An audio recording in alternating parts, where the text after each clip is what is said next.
अस्सलाम वालेकुम जी। अहम तरीन आखिरी 24 घंटे इसलिए अहम तरीन और इसलिए आखिरी क्योंकि बहुत बड़े लोगों की बैठक हो रही है इस टाइम पर, जिस टाइम पर ये मैं वीडियो में आपसे बना रही हूँ। उस बैठक के अंदर क्या डिस्कस हो रहा है? उस बैठक के अंदर ज़ाहिर सी बात है पाकिस्तान की जो सलामती है उसको लेकर के इंटरनल एंड एक्सटर्नल जो सिक्योरिटी पॉलिसी है उसके ऊपर बात हो रही है। आपको पता है कि जितना भी अभी पिछले 2 दिनों के अंदर जो ईरान का फियस्को हुआ है उसके हवाले से पाकिस्तान के अंदर और बाहर दोनों जगहों पर, अगर मैं कहूँ ना कि पाकिस्तान का हैशटैग चल रहा है, हैशटैग पाकिस्तान, तो कुछ गलत नहीं है।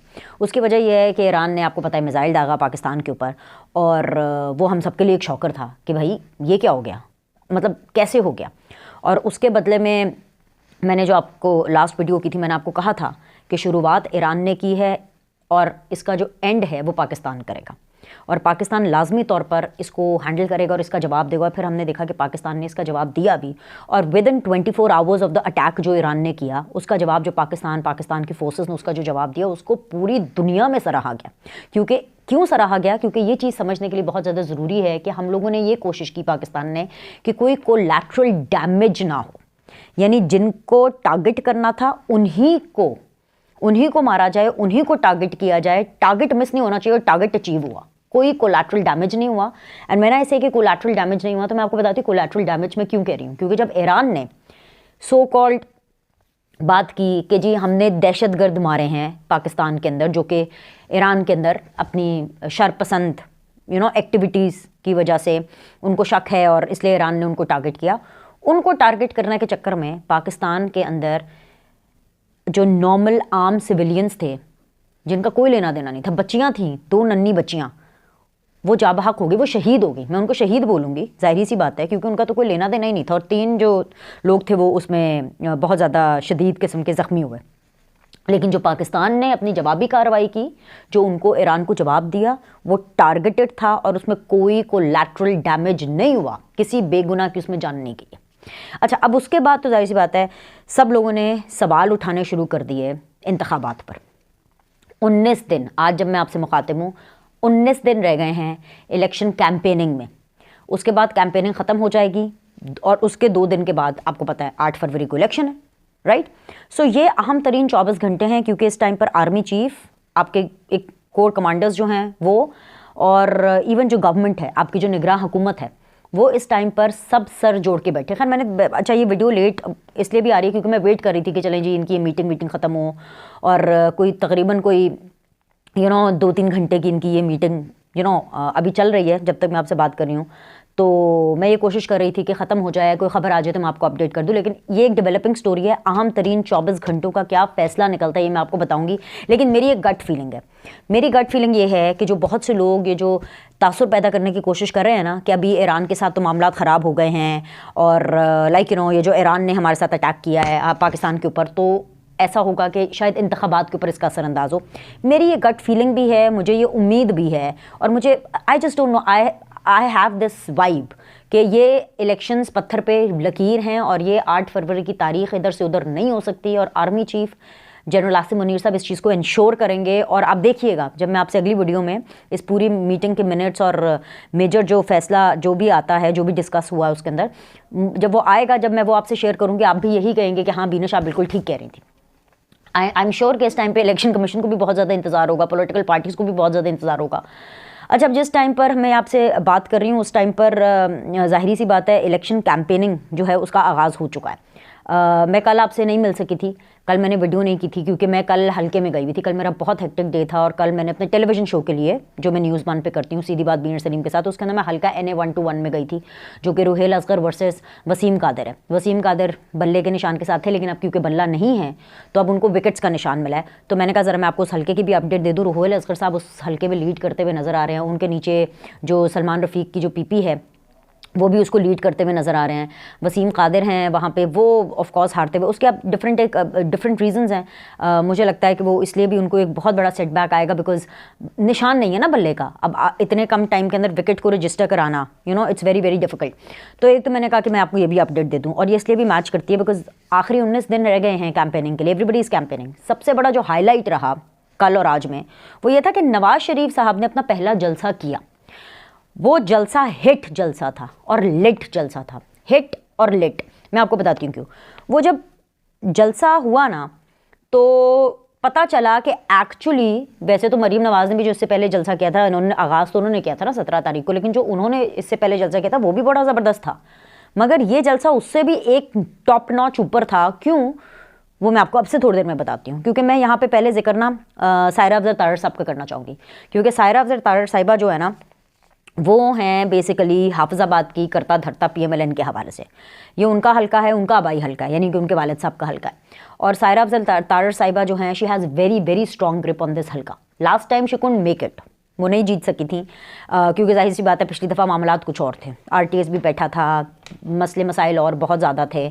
नून लीग जो है तब दूसरी तरफ खड़ी थी, हवाओं का रुख जो है वो दूसरी तरफ था, तो बहुत से ऐसे एक्सटर्नल फैक्टर्स थे जिनकी वजह से जो है हाफिज़ाबाद का नतीजा कुछ और था। लेकिन नवाज़ शरीफ हाफिज़ाबाद मैं आपको बताऊँ 10 साल के बाद गए। 10 साल के बाद जब एंट्री हुई तो जादू चल गया।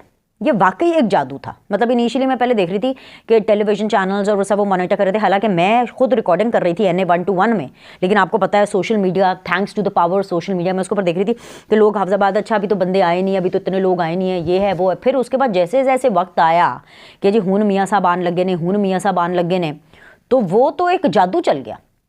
10 साल के बाद नवाज शरीफ साहब जो हैं वो हाफिज़ाबाद जा रहे थे ऑलमोस्ट, और आप देखें कि जो सायरा अफजल तारड़ साहिबा हैं उन्होंने इतनी एफर्ट पुट इन की थी। मतलब वो मैं समझती हूँ कि बहैसियत खातून, क्योंकि ख़वातीन के लिए ना फील्ड वर्क बड़ा डिफ़िकल्ट होता है, और सियासत में तो खैर बहुत ज़्यादा, लेकिन वो जितना काम करती हैं, जितना वो सारी अपने हल्के के अंदर अपनी इंगेजमेंट दिखाती हैं, वो पता चल गया कल, वो कल लाजमी तौर पर पता चल गया। और इसलिए भी पता चला कि जब मियाँ साहब आए तो जितनी गर्म जोशी के साथ, हाफिज़ाबाद में भी कल ठीक ठाक ठंड थी, लेकिन जितनी गर्म जोशी के साथ मियाँ साहब का इस्तकबाल किया गया, और मियाँ साहब जब डाइस पर आए बात करने के लिए, अच्छा बड़ा इंटरेस्टिंग चीज़ हुई, जब मियाँ साहब डाइस पे आए बात करने के लिए, तो तकरीर करने के लिए, तो तब तो मतलब आवाम का जोशो जज्बा कहीं और था। वो एक पॉइंट था जब मुझे लगा कि ये वो चीज़ थी, ये वो चीज़ है जो कि मिसिंग थी। वो मतलब मरीम नवाज़ बड़े ज़बरदस्त किस्म के जलसे करते हैं। I don't want to take anything away from Maryam Nawaz, जो मरीम का क्रेडिट है वो उनको बिल्कुल देना चाहिए। मतलब मैं समझती हूँ कि नून लीग के अंदर सबसे ज़्यादा जो करिश्मा शहबाज शरीफ और हमजा शहबाज से ज़्यादा जो अवाम में जो करिश्मा है, जो जलसों का, और जो आप होता है ना कि लोग उनको आते हैं सुनने के लिए, वो मरीम नवाज़ है। लेकिन नवाज शरीफ को देख करके कल ये लगा कि यस, वो जो एक हल्का सा एक नमक और एक हल्की सी वो जो एक तीखापन मिसिंग था ना नून लीग के जलसे में, वो समझ नहीं आ रही थी कि क्या है। वो मुझे कल समझ में आया कि अच्छा वो नवाज शरीफ की प्रेजेंस। और मैं साथ ही साथ यहाँ पे ज़रूर कहूँगी कि भाई मरीम नवाज़ ने वाकई, उन्होंने जब जलसे में तकरीर की मरीम नवाज़ ने, तो उन्होंने कहा कि मैंने आपसे वादा किया था ना कि मैं नवाज शरीफ आएंगे और मैं नवाज शरीफ को लेकर आऊँगी। ये सच में मैं आपको बता रही हूँ, ये वाकई मरीम नवाज़ ने एक बेटी होने का इतना हक अदा किया। मैं कहती हूँ बेटी हो तो मरीम नवाज़ जैसी हो, कि उसने अपने बाप का साथ कभी नहीं छोड़ा। ये मैं खुद पर्सनली भी इस चीज़ को जानती हूँ और प्रोफेशनली भी, कि एक टाइम था कि नवाज शरीफ जेन्युइनली तनहा थे। उनके साथ उस टाइम पे शहबाज शरीफ, उनकी फैमिली मेम्बर्स, कोई भी साथ नहीं खड़ा था, सिर्फ एक अकेली मरीम नवाज़ अपने बाप के साथ खड़ी थी।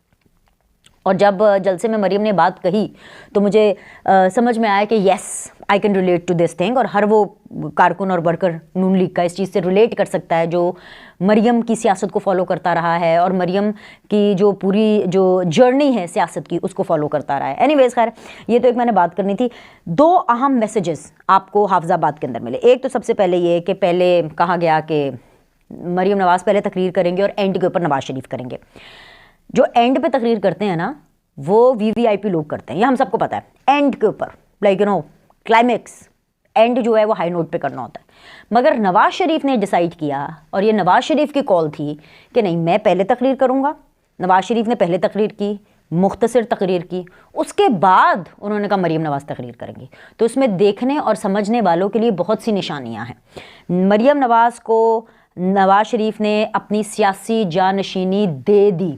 अगर अब आप ये इंतज़ार कर रहे हैं ना कि बस जी इसकी कोई एक ऑफिशियल अनाउंसमेंट हो, तो अगर आप उस इंतज़ार में बैठना चाहते हैं जो लोग, तो वो आपकी मर्ज़ी है। लेकिन ये मैं आपको बता रही हूँ कि नून लीग की ऑफिशियली जो जानशीनी है, जो नवाज शरीफ ने दी है आगे, वो मरीम नवाज़ को दी है। और कल का जलसा यानी हाफिज़ाबाद का जो जलसा है वो उसका मुँह बोलता सबूत है। दूसरी चीज़, सिर्फ जानशीनी ही नहीं दी, एक बहुत भारी जिम्मेदारी भी दी है कि जो जो काम या जो जो बातें नवाज शरीफ कर रहे हैं मरियम उन बातों से एक कदम आगे जाएंगी, अगर मगर या वहाँ तक नहीं रहेंगी। मतलब नवाज शरीफ और शहबाज शरीफ का वर्किंग रिलेशनशिप क्या है या उनकी क्या ट्यूनिंग है आपस में, कि जो नवाज शरीफ ने कहा शहबाज शरीफ ने वो किया। मरियम नवाज का है कि जो नवाज शरीफ ने कहा मरियम नवाज ने वो तो किया ही किया, प्लस उसको +1 किया। अभी तक मरियम ये करती आई हैं और आगे भी ये करती आएंगी, तो ये एक अहम जिम्मेदारी है। तो मैं समझती हूँ कि जिन लोगों को ये चीज़ समझ नहीं आई है हाफिजाबाद जलसे में, तो जागिए और समझ लीजिए। और बाकी वो तमाम लोग जो कि इस टाइम पे वीडियो देख रहे हैं, अगर आपको लग रहा है कि जो मैं आपको इन्फॉर्मेशन दे रही हूँ आप उससे एग्री कर रहे हैं, क्योंकि मेरा काम आपको इन्फॉर्मेशन देना, मेरा काम है आपसे बात करना, आप तक इन्फॉर्मेशन पहुँचाना, आपको खबरें देना, कुछ अंदर की खबरें, कुछ ऑफिशियल खबरें और कुछ अपने तबसरे भी देना जो कि पॉलिटिकल हालात हाजरा को देख करके चल रहा होता है। तो अगर आप उससे एग्री कर रहे हैं तो प्लीज़ इसके नीचे आप बिल्कुल कॉमेंट कीजिए, इससे मुझे ज़रा इनकरेजमेंट भी मिलती है और साथ ही साथ आपके साथ एक एंगेजमेंट भी रहती है अपनी जो यूट्यूब की ऑडियंस है। तो एक तरफ तो ये मामला चल रहे हैं, दूसरी तरफ जो बड़े ही तहलका खेज़ मामलात हैं वो है जी इमरान खान साहब और उनके चुटकुले। और उनके चुटकुले ही हैं ना, क्योंकि उन्होंने खैर वैसे बहुत ढेर सारी बातें की हैं। इस वीडियो के अंदर से मैं थोड़ी सी बात करूंगी और बाकी बातें अगली वीडियो के अंदर। वो ये कहते हैं कि जी बाजवा साहब ने मुझे इस्तेमाल किया, कमर जावेद बाजवा ने मेरा ठीक ठाक इस्तेमाल किया, हमारी एक कमज़ोर सी हुकूमत थी, मुझे तो अपोजिशन में बैठना चाहिए था, इन लोगों ने ज़बरदस्ती मुझे हुकूमत दे दी। अल्लाह तौबा तौबा तौबा। ये मैंने ना सिर्फ अपनी थोड़ी सी इज़्ज़त दी है इमरान खान साहब को और इज़्ज़त दिखाई है इस खबर को आप तक पहुंचाने में। वो इसलिए इज़्ज़त दिखाई है क्योंकि इमरान खान साहब इस मुल्क के, आपको अच्छा लगे आपको ना अच्छा लगे, इस मुल्क के एक वज़ीर आज़म रहे हैं। और जो भी इस मुल्क में वज़ारत उज़्मा की कुर्सी पर बैठता है और आगे भी जो बैठेंगे, चाहे मैं पर्सनली उनकी सियासत से अग्री करूं, तर्ज़ सियासत से, चाहे मैं पर्सनली उनकी तर्ज़ सियासत से डिसएग्री करूं, लेकिन मैं उनको इज़्ज़त ज़रूर दूंगी। तो वो मैंने इज़्ज़त को मद्देनज़र रखते हुए मैंने ये ज़रूर कहा कि जी ये इमरान खान साहब का चुटकुला है। असल में अगर इमरान खान साहब इस मुल्क में वज़ीर आज़म ना होते ना, तो मैं कहती ये इनका झूठ है, इनसे बड़ा झूठा मैंने कोई नहीं देखा। ये कहते हैं कि जी मुझे ऑपोजिशन में बैठना चाहिए था। सबसे पहले तो इनको मैं ये कहूँगी कि इन्होंने तो पूरी प्लानिंग की थी कि हुकूमत में कैसे आना है। इन्होंने कहा था कि भाई नवाज शरीफ के हाथ पाँव मुंह हर चीज़ बांध करके इसको तो मुल्क से बाहर, क्या इमरान खान साहब के बस में नहीं था कि इसको दुनिया से बाहर भेज देते। ये मैं बहुत बड़ी बात आपको कर रही हूँ और बहुत मैं आपको बड़े वसूख से बता रही हूँ। जब नवाज शरीफ साहब के प्लेटलेट्स गिरे, जब सब कुछ हुआ, तब भी इमरान खान का दिल नहीं पसीचा था। इमरान खान कह रहे थे क्या यार, मतलब मैं आपको सही बता रही हूँ, इमरान खान साहब के दिल में ये था कि होता तो ठीक है, अगर ये ऊपर भी चले जाते हैं तो हमें कोई प्रॉब्लम नहीं है। ये इस हद तक इमरान खान साहब जो हैं वो नवाज शरीफ से डरते हैं, नवाज शरीफ से नफ़रत करते हैं और उनको पता है कि नवाज शरीफ के होते हुए उनकी दाल नहीं गलने वाली। और अगर मैं आपको इसका सबूत दूँ ना, आप कहेंगे आपको कैसे पता कि इमरान खान के दिल में क्या चल रहा है, तो मैं आपको इसका एक सबूत देती हूँ। जब प्लेटलेट्स गिरे, रोते धोते शीरी मज़ारी ने, यास्मीन राशिद ने, यहाँ तक कि इमरान खान को यकीन नहीं आ रहा था, इमरान खान ने कहा कि नहीं भाई, अपने अपने डॉक्टर जिनके ऊपर उनको बड़ा एतमाद है, डॉक्टर फैसल से कहा, वो शौकत खानम वाले, कि आप टेस्ट करें। जब इन तीनों ने मिलकर कहा कि नहीं भाई ये तो मामला बहुत ख़तरनाक है और ये तो भाई बहुत कोई डॉक्टर पाकिस्तान का नवाज शरीफ का केस नहीं पकड़ा क्योंकि बहुत हाई प्रोफाइल केस है, तो इमरान खान ने कहा कि अच्छा चलो ठीक है, जब जाना है ओके फ़ाइन। जब ये लंदन जाने लगे और लंदन जाते हुए जब ये जहाज़ के ऊपर चढ़ रहे थे तो ऑब्वियसली सीढ़ियाँ चढ़कर नहीं गए, बल्कि खड़े होकर के एक लिफ्टर से नवाज शरीफ को जहाज़ में पहुंचाया गया। तो जब लिफ्टर के ऊपर भी नवाज शरीफ साहब लिफ्टर को पकड़ के खड़े हुए थे ना, मैं आपको बता रही हूँ इमरान खान साहब उस वक्त इतने गुस्से में थे कि हाँ ये शख्स लिफ्टर पे खड़ा क्यों है, इसको 4 बंदे उठाकर क्यों नहीं लेकर के जा रहे। आप समझ रहे हैं, ये लेवल था। तो भाई इन्होंने तो प्लानिंग की थी। जब नवाज शरीफ साहब पाकिस्तान आए गिरफ्तारी देने के लिए अपनी बेटी के साथ, तो इन्होंने ओन चौधरी के ज़रिए कमर जावेद बाजवा साहब को फ़ोन किया। ओन चौधरी ने कमर जावेद बाजवा साहब को फ़ोन किया। ये वही बाजवा साहब बकौल इमरान खान के जिन्होंने मुझे इस्तेमाल किया, जिन्होंने इमरान खान को इस्तेमाल किया, जिन्होंने इमरान खान की ज़बरदस्ती हुकूमत बनाई। और इमरान खान साहब को आज याद आ रहा है कि मुझे अपोजिशन में बैठना चाहिए। तो ओन चौधरी के ज़रिए इन्होंने कहा कि अरे भाई ये तो नवाज शरीफ आ रहे हैं, हम क्या करें। तो तब जब बाजवा साहब ने इनको गारंटी दी ना, आप इलेक्शन की तैयारी करें, फिक्र ना करें, हम नवाज शरीफ को देख लेंगे, तो तब इमरान खान कहते थे कि रुक जाओ, मत देखो नवाज शरीफ को, मैं अपोजिशन में बैठूंगा, मैं बैठने के लिए तैयार हूँ अपोजिशन में। इतना झूठ बोलते हैं। और अब इनको याद आ रहा है कि हाय हाय हम ऑपोजिशन में बैठ जाते।